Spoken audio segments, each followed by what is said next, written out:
Oh, I feel like I've made so many of these videos this year. What do I even say at this point when I make a video about the Cowboys losing, the Cowboys getting blown out? Dallas lost both games to the Eagles this year. Dak Prescott didn't play in either of them, and they lost by a combined score of 77-13. I don't care who the quarterback is. That is pathetic. And I take back every single thing, every nice thing that I said about Mike McCarthy, so let's talk about it.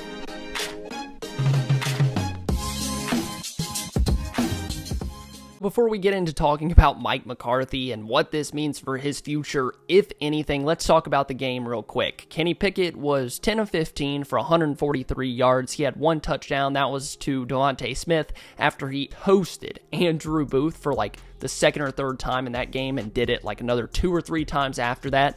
I tweeted out, Andrew Booth will probably never see an NFL field again in his life. His 2024 has been horrific. For Saquon Barkley, the Cowboys' run defense that we saw the first 8-9 weeks of the season was in full form. They were balling out. Saquon had 31 carries, 167 yards. He closed in on the all-time rushing record, the season rushing record, whatever. He averaged 5.5 yards per carry. And honestly, I'm not even sure I'll put that as much on the defense. The offense just turned the ball over at such an alarming rate. The defense was out there, it felt like the entire second half. Eventually, they were going to start to wear down a unit that hasn't held up well against the run, against good running teams. Couldn't hold up against Saquon Barkley in this Eagles front. Not really a surprise. As for the passing game, Kenny Pickett and Tanner McGee diced this secondary up. Other than Deron Bland and Jordan Lewis, whoever was on the other side of those guys, they were throwing that way. Devontae Smith had 6 catches for 120 yards. He averaged 20 yards per catch with 2 touchdowns. A.J. Brown, Deron Bland was on him for most of the game, so they held him in check with 3 catches for 36, and he did have the 1 touchdown. So defensively, it wasn't good, but I can't say that I blame them for having 41 points. Of course, the Cooper Rush pick 6 was 7 of those, but they were on the field what felt like the entire game. As for the offense, the offensive game plan, and this is where we're going to get into talking about Mike McCarthy, it was terrible. Cooper Rush was 15 of 28 for 147 yards. He had 1 touchdown and the 2 interceptions, and I mentioned it earlier, the pick 6. To start the game, the offensive game plan was actually working. Dallas was challenging the intermediate parts of the field. Brandon Cooks was getting going. Jalen Tolbert had a few nice plays. Rico Dowdle was finding a little bit of space in the running game. But after that Cooper Rush pick 6, it was over. Mike McCarthy completely shelled up, gave up on whatever game plan he had coming into it. Those first 12 to 15 plays were nothing like the next 45 that the offense ran. And I get that Cooper Rush is probably not the quarterback that you want to be behind 27-7 or 20-7, 14-7, whatever. But for a coach that is fighting for his job, which doesn't even seem like that's the case anymore, Mike just rolled over, gave up on this offense because pretty much all of their production came in the first quarter and a half. And it makes me feel worse about the fact that McCarthy might actually be back in 2025 for sure, because this didn't seem like a guy that was fighting for his job. This seemed like somebody that was like, okay, I have my backup quarterback. We might ruin our draft spot. Not saying that they would beat the Eagles, but hey, let's run inside zone runs on 3rd and 10 and punt the ball back to the Eagles. And next thing you know, it's 41-7 because you did nothing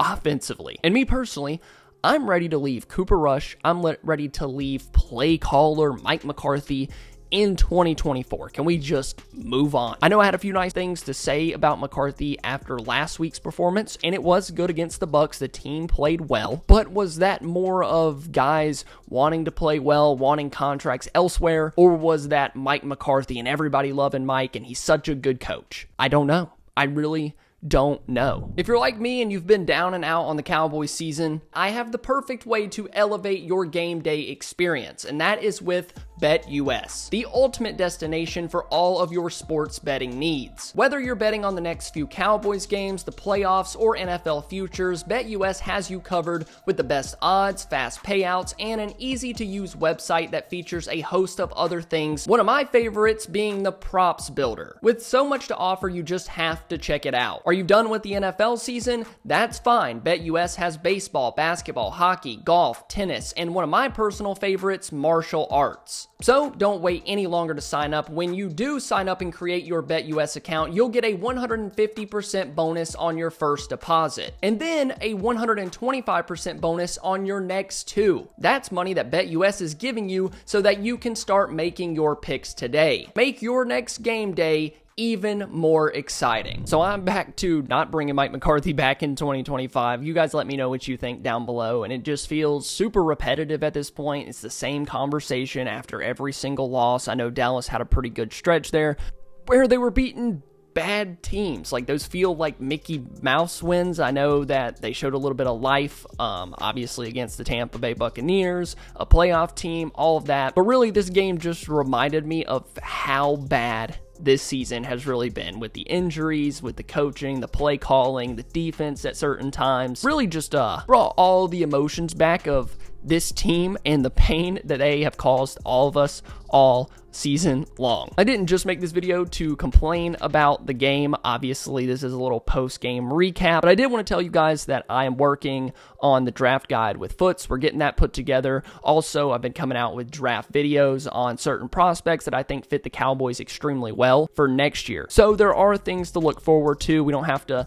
sit around and talk about how bad they played on Sundays. I know the offseason sucks at certain points, but there's a lot of things that the front office can do with player acquisitions, with coaching changes. A lot of that is going to be on the channel. I know you guys are frustrated.